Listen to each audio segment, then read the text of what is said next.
Halo semuanya, assalamualaikum warahmatullahi wabarakatuh. Selamat malam. Kali ini saya akan menceritakan sebuah cerita horor mistis. Cerita ini berjudul Kisah Seorang Teman yang Ditempeli Kuntilanak Penunggu Rumah Tua Selama Seminggu. Dan langsung saja, seperti apa kisahnya? Cerita horor ini bermula ketika saya dan dua orang teman saya, sebut saja Yatno dan Andi, pergi ke rumah tua di salah satu tempat di kawasan Bogor untuk hunting foto. Rumah tua yang memang biasa dikunjungi oleh beberapa orang untuk foto ala-ala vintage. Meski terlihat tua dan menyeramkan, tapi memiliki daya tarik juga estetik. Kala itu saya, Yatno, dan Andi berkunjung ke rumah tua tersebut untuk hunting foto. Kami baru tiba menjelang asar, sekitar pukul 15.00. Kami pun tidak menyia-nyiakan waktu itu dan mulai jepret sana jepret sini. Di sela kami berfoto, beberapa sudut rumah Yatno kebelet kencing. "Boy, gue mau kencing nih. Ini gue bisa kencing di mana ya?" tanya Yatno. "Di sekitaran sini nggak ada toilet, no," jawab Andi. "Aduh, ya udah, terpaksa kencing di dalam rumah aja. Gua cari sudut ruangan dulu ya, jangan pada ngintip," kata Yatno yang sudah tidak tahan pengen kencing. "Hati-hati, no, kalau bisa bilang numpang, jangan sembarangan," balas Andi. Yatno akhirnya merasa lega, namun tidak lama setelahnya Andi tertawa beberapa. Yatno akhirnya merasa lega, namun tidak lama setelahnya Andi bertanya beberapa hal kepada Yatno. "Tadi lu bilang numpang nggak pas kencing? Terus tadi lu kencingnya di mana?" tanya Andi. "Hah? Bilang ke siapa deh? Kan rumah ini kosong. Tadi gua kencing di sudut ruangan di dalam. Ada bongkahan batu lumayan gede di sana. Mungkin dipakai orang buat duduk santai," jawab Yatno nyeleneh. "Ah lu, ya udahlah," jawab Andi pasrah. Setelah mendapat hasil foto yang cukup memuaskan, saya mengajak mereka berdua untuk segera pulang. Karena langit sudah mulai gelap dan mendekati waktu maghrib. "Cuy, balik yuk. Udah maghrib nih. Udah mendung juga," kata saya. Yatno dan Andi pun mengiyakan. Kami bergegas pulang menggunakan motor. Saya membonceng Yatno karena rumah kami satu arah.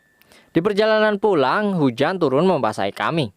Namun kami sepakat untuk melanjutkan perjalanan meski harus berbasah-basahan.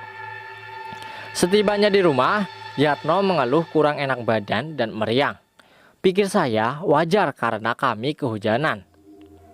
"Ya udah, lu mending langsung istirahat. Minum air hangat sana. Masuk angin kali lu," kata saya coba meyakinkan Yatno. "Iya kali ya. Oke deh. Thanks ya bro," jawab Yatno. Yatno masuk ke dalam rumah. Saya langsung menarik gas motor agar bisa segera tiba di rumah. Beberapa hari setelahnya, pada suatu sore, saya mendapat kabar dari ibu Yatno. Katanya sudah 3 hari terakhir Yatno sakit. Ia terlihat lesu dan pucat. Sebagai teman yang baik, saya memutuskan untuk mengajak Andi ke rumah Yatno.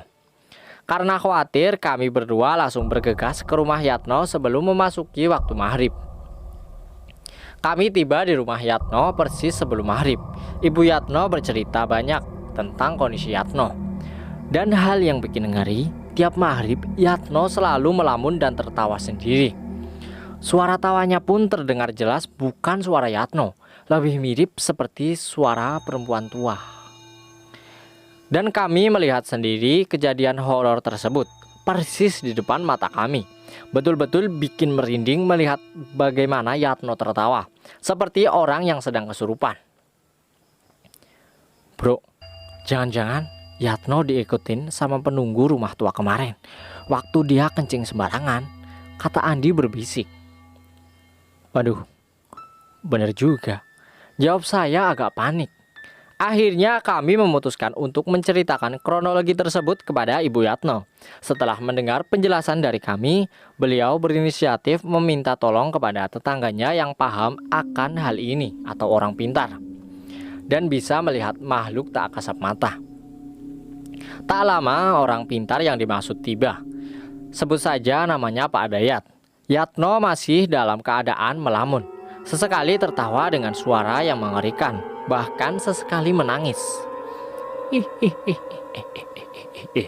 Suara tawa melengking khas makhluk halus, persis seperti yang sering terdengar di film horor. Seperti yang sering terdengar di film horor keluar dari mulut Yatno.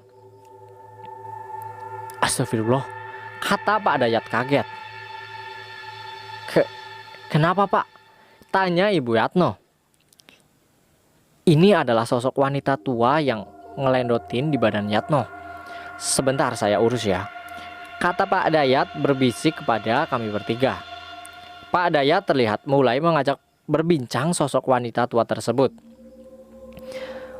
Maaf Nek, kenapa nenek bisa sampai nempel di badan anak ini, si Yatno? Tanya Pak Dayat. Bede nyaho kak budak ieu, mun kingi ulah sok sembarangan. Imah aing dikihin ku manehna. Henteu izin ka aing. Kasih tahu sama anak ini kalau kencing jangan sembarangan. Rumah saya dikencingin sama anak ini tanpa izin ke saya. Saya dan Andi saling tengok dan tersadar akan suatu hal. Tempo lalu Yatno mengencingi sebuah batu dan ternyata batu tersebut adalah tempat tinggal sosok nenek tua yang mengikuti Yatno. Setelah melalui mediasi cukup alot, akhirnya Pak Dayat berhasil bernegosiasi dengan sosok nenek tua tersebut. Nenek tua tersebut mau tidak menggelendoti tubuh Yatno dengan suatu syarat. Ia meminta agar batu yang dikencingi Yatno disiram dengan air. Pak Dayat sepakat. Ibu Yatno pun meminta tolong saya dan Andi untuk menyiram batu tersebut. Sebagai teman, kami berdua di antara takut dan mau tidak mau harus segera menolong Yatno. Keesokan harinya sekitar pukul 4 sore, saya dan Andi kembali ke rumah tua tersebut sambil membawa air bersih, lalu menyiram batu tersebut. Semoga tidak ada gangguan aneh dan mistis lagi yang menimpa Yatno. Setelah selesai, karena masih ngeri dan tiba-tiba teringat tawa nenek tua yang melengking tajam tempo lalu, kami sepakat untuk segera pulang. Dalam perjalanan pulang, entah kenapa Andi tiba-tiba berkata, "Bro, tiba-tiba kok gua ngerasa kurang enak badan dan meriang gini ya?" Saya hanya bisa menelan ludah dan berkata dalam hati, "Aduh, masalah apa lagi yang akan saya hadapi?" Dan kisahnya pun berakhir dengan demikian. Semoga bisa dipetik pelajaran hikmah dan manfaatnya, serta berhati-hati dalam kondisi apapun. Akhir kata saya ucapkan terima kasih kepada teman-teman yang sudah menyempatkan untuk menonton dan mendengarkan cerita ini sampai dengan selesai.